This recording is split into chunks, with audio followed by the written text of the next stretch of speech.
بسم الله الرحمن الرحيم. halkan waxaan uga soo jeedinayaa walaaladeeda islaamka ee adduunka ku nool dacalkiisa meel walba ay joogaan Ramadaan Kariim khasuusan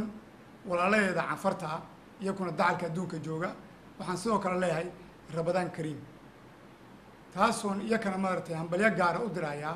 walaaladeeda muslimka ee Soomaaliyeed dacalka adduunkiisa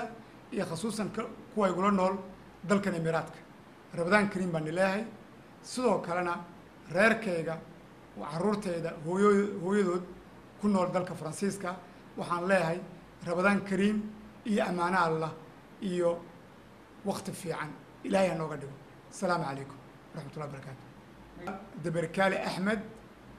maamulaha aba sida loo yaqaan mulkiilaha shirkadda Trust Best Air Cargo ee Dubai assalaamu calaykum waxaan ummadda Soomaaliyeed iyo ummadda Islaamkaba ugu tahniidinayaa bisha barakeysan ee Ramadaan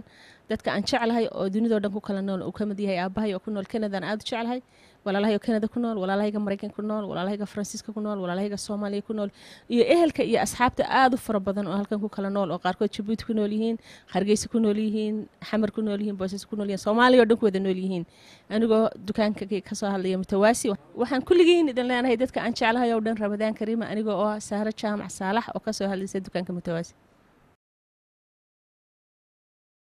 السلام عليكم وحان تهنيد ودريا أمد إسلام كمل بأوجوغان دمانتود وحان لا هاي رمضان كريم وحان لكن كسلامية فاميلي كيغا ودن هو يدي حاس كيغا خالقة